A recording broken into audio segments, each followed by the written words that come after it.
రేవంత్ రెడ్డి గారి పరిపాలన ఎలా ఉంది? రేవంత్ రెడ్డి గారి పరిపాలన సూపర్. మరి మందు రేట్లు పెంచింది కదా, దానిపైన ఏమంటారు? మందు రేట్లు 40 రూపాయలు పెంచిండు, మెట్రో రేట్లు పెంచిండు, అదే విధంగా మన బీర్ల రేట్లు పెంచిండు. మొత్తం ఏడ చూసినా అన్న సూపర్. మొత్తం పరిపాలన సూపర్ ఉంది. ఒక్కొక్క కూడా ఇంట్లో నిద్రపోయడానికి కూడా ప్రశాంతంగా లేదు. ఇప్పుడు హైడ్రో తోటి మొత్తం ఇళ్ళని కూల్చేస్తుండు. మొత్తం సూపర్ అంటే సూపర్ చేస్తుండు. రేవంత్ అన్న చేసినట్టు ఇంతవరకు ప్రపంచ చరిత్రలో ఎవ్వడు చేస్తున్నాడన్న.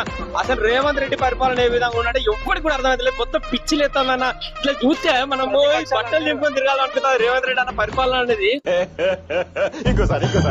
పిచ్చిలు ఎత్తామన్న. ఇట్లా చూస్తే మనము బట్టలు నింపుకొని తిరగాలనుకుంటుంది రేవంత్ రెడ్డి అన్న పరిపాలన అనేది. ఎందుకన్నా ఈ పరిపాలన అనేది మాకైతే అర్థమైతే పిచ్చిలు ఎత్తాను. ప్రతిపక్షాలు అందరూ అంకెలు చెప్పుకుంటారు. ప్రతిపక్షంగా ప్రజలను మేము చెప్పుకుంటాను అంటే ప్రతిపక్షాలు ఏడవాలి. మొత్తం పిచ్చి లేపుతాడు రేవంత్ అన్న. మొత్తం మంటలే. రేవంత్ అన్న అంటే మొత్తం తోపు తురుం. ఎవ్వరం కూడా వదిలిపెడతలేడు, సామాన్య ప్రజలను కూడా వదిలిపెడతలేడు. బంగారు తెలంగాణ పెంచిపోతుంది. బంగారం మొత్తం మించిపోయి వజ్రాలు, వైడూర్యాలు, డైమండ్లు అయింది. ఇది దశాబ్దానికి శతాబ్దానికి ఒక్కడే పుడతాడు. అది రేవంత్ అనే పుట్టాడు. ఇప్పుడు అందరినీ హైదరాబాద్ తీసుకొచ్చాడు కదా. అదే అంటే నా మొగోడు అన్న రేవంత్ అన్నట్టే మొగోడు. అంత పెద్ద మొగోడు మళ్ళా దశాబ్దానికి ఒకటి పుడతాడు. రేవంత్ అన్న ప్రజలు బట్టలు చెప్పుకునే పరిస్థితి తీసుకొచ్చినావు.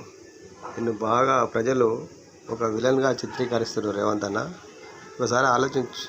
వాళ్ళు ఒక్క సామాన్యమైన పౌరుడే బట్టలు చెప్పుకునే పరిస్థితికి వచ్చిందంటే రాష్ట్రంలో ప్రజలందరూ ఏ విధంగా ఉన్నారో ఒకసారి ఆలోచించుకో. రాష్ట్ర ప్రజలు తిరగబడితే ఏ విధంగా ఉంటుందో ఇప్పటికైనా అర్థమైంది అనుకుంటా రేవంత్ అన్న. ఒకసారి ఆలోచన చేయి. ప్రజలు ఎందుకు తిరగబడుతున్నారు, ఏం చేస్తున్నారని ఒకసారి ఆలోచన చేయి రేవంత్ అన్న. నీకు తొందరలోనే తెలిసిపోతుంది. కాబట్టి నువ్వు ఆలోచన చేయి రేవంత్ అన్న.